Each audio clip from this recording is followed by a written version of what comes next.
যে ফ্যাসিস্ট চলে গেলেও ফ্যাসিবাদ অক্ষত আছে।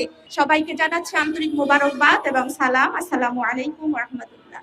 সম্মানিত উপস্থিতি, আমরা আজকে এখানে কেন দাঁড়িয়েছি এটা অত্যন্ত পরিষ্কার হয়েছে। আমি বলতে চাই যে জুলাই বিপ্লবের পর নির্বাচিত বিএনপি সরকারের অধীনে স্বাধীন মত প্রকাশের জন্য, সরকারের সমালোচনা করার জন্য প্রথম যিনি গ্রেপ্তার হন তিনি হচ্ছেন একজন নারী, তিনি হচ্ছেন একজন প্রতিবন্ধী শিশুর মা। ফেসবুকে কেন্দ্র করে, পোস্টকে কেন্দ্র করে এই গ্রেপ্তার। এটা শুধু অন্যায় এবং এটা মত প্রকাশের স্বাধীনতার উপর সরাসরি আঘাত। আমরা এই ঘটনার তীব্র নিন্দা ও প্রতিবাদ জানাই।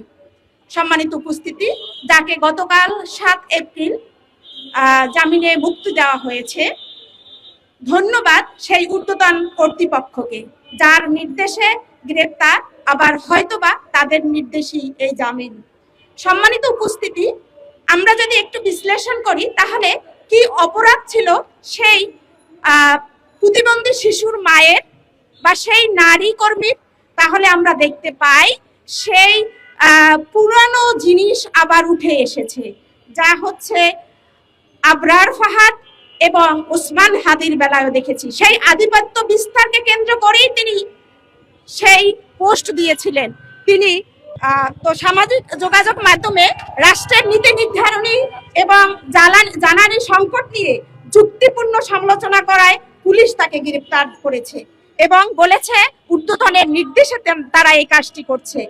সুমির ফেসবুক পেজ যদি আমরা দেখি তাহলে আমরা দেখব তার অ্যাক্টিভিটিসতে তিনি একজন স্পষ্ট নারী এবং সময় সচেতন নারী। তিনি জুলাই যোদ্ধা। তিনি জুলাইতে তার অবর্ণনীয় সাহসিকতার সাথে তিনি ময়দানে ভোলা উপজেলায় তিনি লড়েছিলেন সামনের সারিতে। সম্মানিত উপস্থিতি, তাহলে আমরা দেখছি কি যে সেই সরকারের, আমরা যদি সেই নবনির্বাচিত সরকারের এই ঘটনাকে বিশ্লেষণ করি তাহলে মানে দাঁড়ায় এটা যে ফ্যাসিস্ট চলে গেলেও ফ্যাসিবাদ অক্ষত আছে। এই অক্ষত ফ্যাসিবাদ রাজনৈতিক ক্ষমতা ও অন্যান্য প্রভাবশালী জায়গায় বহাল তবিয়তে আছে। সম্মানিত উপস্থিত সাংবাদিক ভাই এবং বোনেরা, এই গ্রেপ্তারে বাংলাদেশের নারী সমাজ গভীর উদ্বেগ প্রকাশ করেছে, তারা অস্থিরতা প্রকাশ করেছে, তারা সওদার সাথে যে অমানবিক নিন্দনীয় আচরণ করা হয়েছে এর তীব্র নিন্দা জানিয়েছে। এই আচরণ এক ধরনের কর্তৃত্ববাদী প্রবণতার ইঙ্গিত বহন করে। গ্রেপ্তারের সময় কারণ জিজ্ঞেস করলে পুলিশ বলেছে ঊর্ধ্বতনের নির্দেশে। আমরা যদি সেই ঊর্ধ্বতনকে আবার পর্যালোচনা করি তাহলে দেখতে পাই ফ্যাসিস্ট রেজিমে কি হয়েছিল। ঘটনা 1, 2015 সাল ঢাকা উত্তরা থেকে একজন নারীকে গ্রেপ্তার করা হয়, যার একটি প্রতিবন্ধী শিশু ছিল তার বাসায়। বারবার প্রতিবাদ করার পরও, বারবার পুলিশকে আবেদন করার পরও তাকে ছেড়ে দেওয়া হয়নি, তাকে নিয়ে যাওয়া হয় কারাগারে। এবং রাতে পুলিশ বিভিন্ন বাসা বাড়িতে যে হামলা মামলা করত, সেখানে দেখা গেল সেই সেই নারীকে গ্রেপ্তার করার পর, দায়িত্বশীলকে গ্রেপ্তার করার পরে রাতে তার বাসা থেকে তার ব্যাংকার হাজবেন্ডকে আবার গ্রেপ্তার করা হয়। ঘটনা 2 হচ্ছে কুলাউড়া ভুক্সিমল ইউনিয়ন নীলুফার, যার স্বামীকে রাতে গ্রেপ্তার করতে এসে পুলিশ এই জামাত নারীর একটি রিপোর্ট বই পেয়েছিল। সেই রিপোর্ট বইটি পেয়ে তার 5 মাসের বাচ্চা সহ তাকে গ্রেপ্তার করে সেই কারাগারে নিক্ষেপ করা হয়।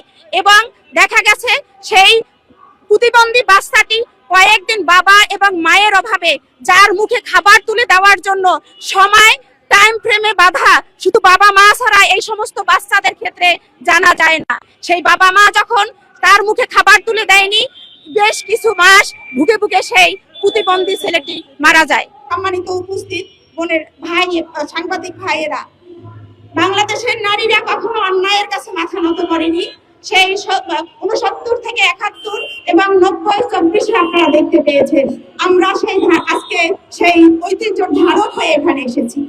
আজকের এই মানববন্ধন কোনো সংঘাতের মানববন্ধন নয়, এটি ন্যায়ের দাবি, এটি মানবিকতার দাবি, এটি আইনের শাসনের দাবি, ন্যায় বিচার, মানবিক মর্যাদা এবং নাগরিক অধিকার রক্ষার দাবি, রাষ্ট্র সংস্কারের জন্য 24-এর গণ অভ্যুত্থান। সংস্কারের জন্য গণভোট নীরবে নির্ভীতে আজকে কাঁদে। 17 বছরের প্রতিবন্ধী ফ্যাসিস্ট তারাতে নারীরাও ছিলেন সোচ্চার, চোখে চোখ রেখে প্রতিবাদে ফেটে পড়েছিল। দেয়ালের লেখাগুলো এখনো মুছে যায়নি, সেখানে দিনে নাটক রাতে আটক, নাটক কম করো প্রিয় নারী, তুমি প্রতিরোধের মিছিলে নিরাপদ। আজকে নারীরা কি নিরাপদ? আজকে নারীরা, সম্মানিত সাংবাদিক ভাই এবং বোনেরা, আজকে প্রশ্ন রাখছি, নারীরা কি নিরাপদ? সেই সাইবার নিরাপত্তা আইন যা 2025 প্রণয়ন করা হলো, 2013 সে সাইবার নিরাপত্তা সুরক্ষা নিশ্চিত করা, সেখানে অপরাধ সংগঠিতকরণ, শনাক্তকরণ, প্রতিরোধ, দমন এবং উক্ত অপরাধের বিষয় আনুষঙ্গিক বিষয় যেখানে যুক্ত ছিল, যেটা অপ্রতুল থাকার কারণে নূতন করে অধ্যাদেশ আনা হলো। অথচ আমরা দেখতে পাচ্ছি একজন নারী তার নিজস্ব মত প্রকাশের জন্য আজকে তাকে রাতে আবার সেই রাতের নাটক সাজানো হলো। সম্মানিত উপস্থিতি, একজন নিরীহ নারীকে গ্রেফতার করে মামলা দেখিয়ে, ভয় দেখিয়ে জনগণের কণ্ঠকে কখনো রোধ করা যাবে না। দুষ্কৃতকারী সে দুষ্কৃতকারী। এই জন্য সামাজিক যোগাযোগ মাধ্যমে ফেসবুকের যে পোস্টগুলো দেওয়া হয়, আমি বিনয়ের সাথে বাংলাদেশের প্রতিটা মানুষকে বলবো, যারা সোচ্চার ফেসবুকে, আপনারা ভালো করে পড়ুন, ভাষাগুলোকে সুন্দর করুন। আল্লাহ এবং আল্লাহ রাসূল মানুষকে সহনশীলতা শিক্ষা দিয়েছে, সহমর্মিতা শিক্ষা দিয়েছে, সে যে দলেরই হোক। গতকালকে একজন বোন আমাদের ফেসবুকে কয়েকটি নাম প্রকাশ করেছে, যাদের অধিকাংশই দেখেছি আমরা সরকারি দলের। আপনারাও এভাবে যারা ফেসবুকে বিভিন্ন নামে বেনামে লেখালেখি করছে, নারীদেরকে বেইজ্জতি করছে, পুরুষদেরকে সম্মান দিচ্ছে না, তাদেরকে চিহ্নিত করুন, তাদেরকে আইনের আওতায় আনুন।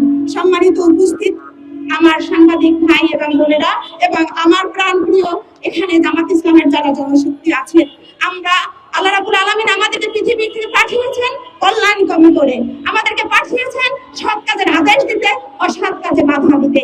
অতএব জামাতের কোনো একটি মানুষ এমন কোনো শব্দ, এমন কোনো ভাষা ইউজ করতে পারে না যা তার মায়ের জন্য, বাবার জন্য, তার সন্তানের জন্য ইউজ করে না। অতএব আমরা সাবধান হতে চাই সমগ্র বাংলাদেশবাসীকে নিয়ে। আসুন, আমাদের বিরোধীতে থাকবে, আমাদের প্রতিবাদ থাকবে, সেই প্রতিবাদের ভাষাগুলো হবে সুন্দর, সহমর্মিতা থাকবে। আপনি আমার প্রতিপক্ষ হলেও, আমি অসুস্থ হলে আপনি দেখতে যাবেন, এটাই হচ্ছে সৌন্দর্য, এটাই ইসলাম। ইসলাম মানে শান্তি। অতএব আসুন, আমরা এমন কোন আচরণ না করি, রাজনৈতিক ময়দানে দলীয়করণ এমন ভাবে না করি, একজন আরেকজনকে মেরে ফেলে, একজন আরেকজনকে এমন ভাষা ইউজ করে যা তার বাবার জন্য, তার মায়ের জন্য, ভাইয়ের জন্য, বোনের জন্য, সন্তানের জন্য প্রযোজ্য নয়। অতএব আমরা এটাই বলতে চাই, দুষ্কৃতকারী সে দুষ্কৃতকারী, তাকে কোনোভাবেই আইনে ছাড় দেওয়া হবে না। আর একটা কথা মনে রাখবেন, আল্লাহ ছাড় দেন কিন্তু ছেড়ে দেন না। অতএব জীবনের শেষ মুহূর্তে যেন এমন কোন লজ্জিত হয়ে, অপমানিত হয়ে এমন ভাবে মৃত্যুবরণ করতে না হয় যে মানুষ দোয়া করার পরিবর্তে বদদোয়া করবে। অতএব আমাদেরকে সাইবার যে আইন করা হয়েছে, অধ্যাদেশগুলো আনা হয়েছে, যেখানে আমরা দেখতে পেয়েছি গণভোট নিয়ে এই সরকারের যে কি একটি কি বলে এটাকে অভিনয়, এই অভিনয়ের জায়গায় দেখেছি সবচেয়ে গুরুত্বপূর্ণ যে অধ্যাদেশগুলো আনা হয়েছিল সেগুলোকে বাতিল করার জন্য জোর প্রচেষ্টা করা হয়েছে। আমরা বলতে চাই, এই অধ্যাদেশগুলো জারি রাখুন, আইনের শাসন কায়েম করুন, সুন্দর সুষ্ঠু একটি বাংলাদেশ এই দেশের মানুষকে উপহার দিন। আর কত রক্ত ঝরালে আপনারা খুশি হবেন রাজনীতিবিদরা। আপনাদের কাছে প্রশ্ন রেখে গেলাম এবং আপনাদের কাছে দাবি রেখে গেলাম, এই বোনকে যিনি সহজ সরল এবং সরলতা দিয়ে সত্যকে সামনে এনে মানুষেরকে সচেতন করতে চেয়েছে, তার মামলাটি প্রত্যাহার করুন, তার প্রতিবন্ধী বাচ্চাটিকে বাঁচতে দিন। 2015 সালের মতো সেই প্রতিবন্ধী শিশুটিকে যখন আমরা হারিয়েছিলাম, আমরা মায়েরা কেঁদেছিলাম।